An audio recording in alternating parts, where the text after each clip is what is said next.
Hi friends, welcome back to my channel cook with Sami. இன்றைக்கி நம்ம சூப்பரான டேஸ்டியான சோயா பிரியாணி எப்படி பண்ணுறதுன்னு பார்க்கலாம். மீல் மேக்கர் வீட்டில் இருந்துச்சுன்னா கண்டிப்பாக வந்து ட்ரை பண்ணி பாருங்கள். ரொம்ப சூப்பரான ரெசிபி. குழந்தைங்க ரொம்ப என்ஜாய் பண்ணி சாப்பிடுவாங்க.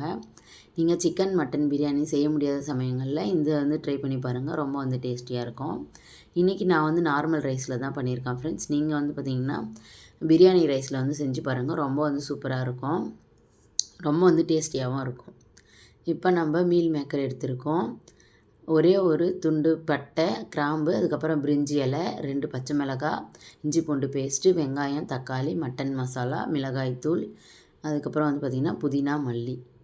அரிசி ஒரு அரை மணி நேரமாக நான் ஊற வச்சுருக்கேன். நான் இன்றைக்கி நார்மல் ரைஸில் தான் பண்ணுறேன். நீங்கள் பிரியாணி ரைஸில் பண்ணிக்கோங்க. இப்போ நம்ம சுடு தண்ணி ஊற்றி மீல் மேக்கர் ஊற வச்சுக்கலாம். ஒரு 5 நிமிஷத்துக்கு அப்படியே ஊறட்டும் மீல் மேக்கரு. நல்லா நமக்கு சுடு தண்ணியிலே வெந்து வந்துடும். இப்போ நம்ம தேவையான அளவுக்கு எண்ணெய் ஊற்றிக்கலாம். இப்போ எண்ணெய் ஊற்றியாச்சு. இப்போ நம்ம பட்டை, கிராம்பு அதெல்லாம் சேர்த்துக்கலாம். நான் இன்றைக்கி ஒரே ஒரு துண்டு பட்டை, சோம்பு, அதுக்கப்புறம் பிரிஞ்சி இலை, இது 3 தான் சேர்த்துருக்கேன் ஃப்ரெண்ட்ஸ். இதுக்கு ஸ்பைசஸ் நிறைய தேவையில்லை. சிம்பிளாக தான் நம்ம பண்ண போகிறோம். டேஸ்ட் நல்லாயிருக்கும். நம்ம நிறைய போட்டோன்னா அந்த மசாலாலாம் ரொம்ப அதிகமாக இருக்கும், சாப்பிட பிடிக்காது. அதனால் நான் சிம்பிளாக தான் இன்றைக்கி செஞ்சு காமிச்சிருக்கேன். இப்போ ஆனியன் நல்லா நீளமாக கட் பண்ணி வச்சுருக்கேன். அதை ஆட் பண்ணிக்கலாம். ஆனியன் நல்லா வதங்கணும் ஃப்ரெண்ட்ஸ். பாருங்கள், நல்லா வதங்கி வரட்டும். ஆனியன் நல்லா வதங்கினதுக்கப்புறம் அடுத்தடுத்த பொருட்களை நம்ம சேர்த்துக்கலாம். ஆனியன், டொமேட்டோ நல்லா வதங்கி வரணும். அப்போ தான் டேஸ்ட் நமக்கு நல்லாயிருக்கும். இப்போ பாருங்கள், கலர் சேஞ்ச் ஆகிடுச்சு. ஆனியன் நல்லா வதங்கிடுச்சு. இப்போ இஞ்சி பூண்டு பேஸ்ட் சேர்த்துக்கலாம்.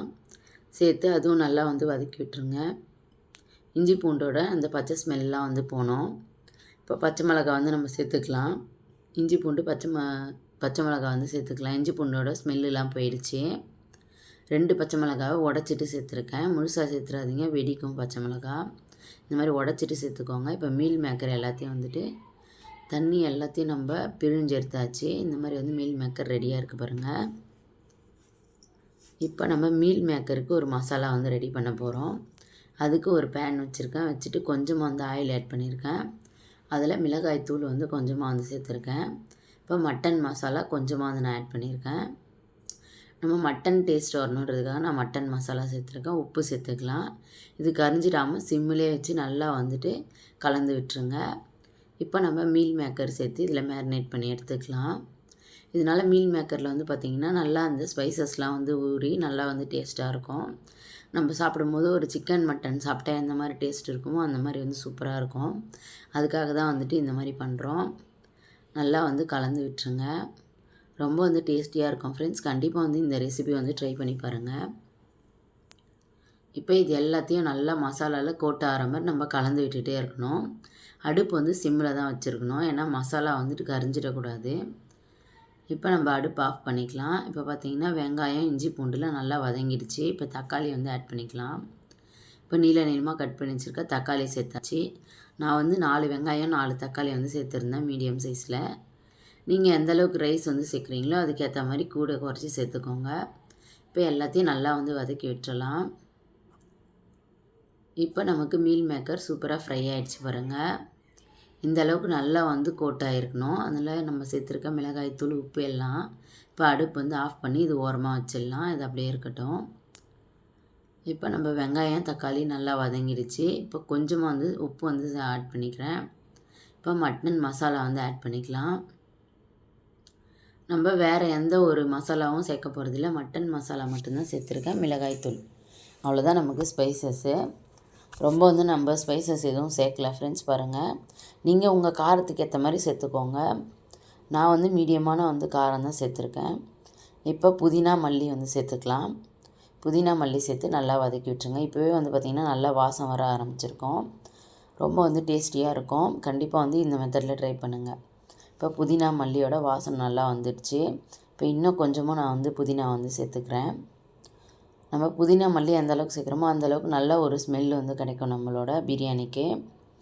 இப்போ தேவையான அளவுக்கு உப்பு சேர்த்துக்கலாம். நான் கல் உப்பு தான் சேர்த்துருக்கேன். எப்போவுமே இந்த மாதிரி பண்ணும்போது நம்ம கல் உப்பு சேர்க்கும்போது தான் நல்ல ஒரு டேஸ்ட்டு கிடைக்கும். அதனால் மறக்காமல் கல் உப்பு சேர்த்துக்கோங்க. இப்போ இந்த கிளாஸில் பார்த்திங்கன்னா நான் 1.5 கிளாஸ் அளவுக்கு அரிசி சேர்த்துருந்தேன். இப்போ அளவு தண்ணி வந்து ஊற்றிக்கலாம். இதற்கு 3 கிளாஸ் அளவுக்கு தண்ணி ஊற்றிக்கலாம். நான் நார்மல் ரைஸில் பண்ணுறேன், அதனால் வந்து 3 கிளாஸ் அளவுக்கு தண்ணி ஊற்றிக்கிறேன். நீங்கள் பாஸ்மதி ரைஸ் பண்ணுறீங்கன்னா 1 கிளாஸ்க்கு 1 கிளாஸ் தண்ணி ஊற்றினாலே போதும். இல்லை 1.25 கிளாஸ் ஊற்றினா போதும், கரெக்டாக இருக்கும் நமக்கு. நான் நார்மல் ரைஸில் பண்ணுறதால இப்போ 3 கிளாஸ் அளவுக்கு தண்ணி சேர்த்துக்கிறேன். சேர்த்துட்டு இதை நல்லா வந்து கலந்து விட்டுடலாம். உப்பு, காரம் எல்லாமே வந்துட்டு நல்லா வந்து இதாகி வரணும். அதனால் நல்லா வந்து கலந்து விட்டுருங்க. பாருங்கள், நல்லா வந்து கலந்தாச்சு. இப்போ அரிசியில் வந்து தண்ணி எல்லாத்தையும் நான் வந்து இருத்துகிட்டே எடுத்து வச்சுருக்கேன். இப்போ நம்ம கொதிக்க ஆரம்பிச்சிச்சு, அரிசியை வந்து போட்டுக்கலாம். ஒரு கொதி வந்ததுக்கப்புறம் நம்ம வந்து அரிசி போட்டுக்கணும். பாருங்கள், ஒரு கொதி வந்துடுச்சு, நான் அரிசி சேர்த்துட்டேன். அரிசி சேர்த்துட்டு நல்லா வந்து கலந்து விட்டுருங்க. இப்போ மீதி இருக்க இந்த அரிசி எல்லாத்தையுமே நம்ம எடுத்து போட்டுக்கலாம். இப்போ எல்லா அரிசியும் நான் வந்து சேர்த்துட்டேன். இப்போ லெமன் ஜூஸ் வந்து சேர்த்துக்கிறேன். ஒரு அரை லெமன் ஜூஸ் வந்து சேர்த்துருக்கேன். சேர்த்துட்டு நல்லா வந்து கலந்து விட்டுருங்க. இப்போ கலந்து விட்டாச்சு. நல்லா கொதி வர ஆரம்பிச்சிச்சு பாருங்கள். ரைஸ் வந்து குக் ஆக ஆரம்பிச்சிச்சு. ஒரு 10% வந்து குக் ஆகிடுச்சு பாருங்கள். இந்த மாதிரி வந்து நல்லா குக் ஆகணும், நல்லா வந்து கொதி வரணும் ஃப்ரெண்ட்ஸ். பாருங்கள், இப்போ நம்ம மேரினேட் பண்ணி வச்சுருக்க மீல் மேக்கரை சேர்த்துக்கலாம். இப்போ கொஞ்சமாக கொத்தமல்லி தழை, புதினா தழை சேர்த்துக்கலாம். சேர்த்துட்டு இப்போ நம்ம அடுப்பு வந்து மூடி வச்சுக்கலாம். கொஞ்சமாக ஆயில் வந்து சேர்த்துக்கலாம். இப்போ நம்ம கொஞ்சமாக ஆயில் சேர்க்கறதால வந்து பார்த்திங்கன்னா நமக்கு பிரியாணி ஒட்டாமல் வரும். ரொம்ப வந்து உதிரி உதிரியாக ரொம்ப டேஸ்டியாக இருக்கும் நமக்கு பிரியாணி. இப்போ மூடி போட்டு மூடி வச்சுக்கலாம். இப்போ ஒரு 10 நிமிஷத்துக்கு நல்லா வந்துட்டு சிம்மில் வச்சு குக் பண்ணிக்கோங்க. ஒரு 10 நிமிஷத்துக்கு அப்புறம் நான் வந்து காமிக்கிறேன். இப்போ 10 நிமிஷம் ஆகிடுச்சு. அடுப்பு வந்து நான் ஆஃப் பண்ணிட்டேன். அந்த ப்ரெஷர் எல்லாமே ரிலீஸ் ஆகட்டும். இப்போ ரிலீஸ் ஆகிடுச்சு. இப்போ ஓப்பன் பண்ணி பார்த்துக்கலாம் பாருங்கள். 10 நிமிஷம் வந்துட்டு நீங்கள் சிம்மில் வச்சுருங்க. 10 நிமிஷம் வந்து தம் ஸ்டேஜ். அதனால் நல்லா அந்த ஸ்டீம்லாம் இறங்குனதுக்கப்புறம் பாருங்கள், நமக்கு சூப்பரான டேஸ்டியான சோயா பிரியாணி ரெடி ஆகிடுச்சு. வீட்டில் மீல் மேக்கர் இருந்தால் கண்டிப்பாக வந்து ட்ரை பண்ணி பாருங்கள். ரொம்ப வந்து டேஸ்டியாக இருக்கும். ஸ்கூலுக்கும் நம்ம லஞ்ச் பாக்ஸுக்கு கொடுத்து விடலாம். குழந்தைங்க ரொம்ப என்ஜாய் பண்ணி சாப்பிடுவாங்க. வீட்லேயுமே நம்ம சிக்கன், மட்டன் மிஸ் பண்ணுற டைமில் இதை வந்து செஞ்சு சாப்பிட்லாம். ரொம்ப வந்து சூப்பராக இருக்கும். இன்றைக்கி நான் ஆனியன் ரைத்தாவோடு தான் வந்து சர்வ் பண்ணுறேன். பாருங்கள், ரொம்ப சூப்பரான டேஸ்டியான பிரியாணி நமக்கு ரெடி ஆகிடுச்சு. ரொம்ப சிம்பிளாக எவ்வளோ ஜூஸியாக இருக்குது பாருங்கள் நமக்கு மீல் மேக்கரு. நம்ம சிக்கன், மட்டன் மாதிரியே நல்லா வந்துட்டு உப்பு, காரம் எல்லாமே ஊறி நல்லா பர்ஃபெக்டாக வந்து இருந்துச்சு. நீங்களும் இதே மெத்தடில் ட்ரை பண்ணி பாருங்கள். இப்போ வெங்காய ரைத்தா வச்சு சாப்பிட்லாம். ரொம்ப வந்து டேஸ்ட்டாக இருக்கும் ஃப்ரெண்ட்ஸ். கண்டிப்பாக ஒரு முறை ட்ரை பண்ணி பாருங்கள். ட்ரை பண்ணி பார்த்துட்டு கமெண்ட் பண்ணுங்கள். தேங்க்ஸ் ஃபார் வாட்சிங். இன்னொரு சூப்பரான இன்ட்ரெஸ்டிங்கான வீடியோ சந்திக்கலாம். தேங்க்யூ, பாய்.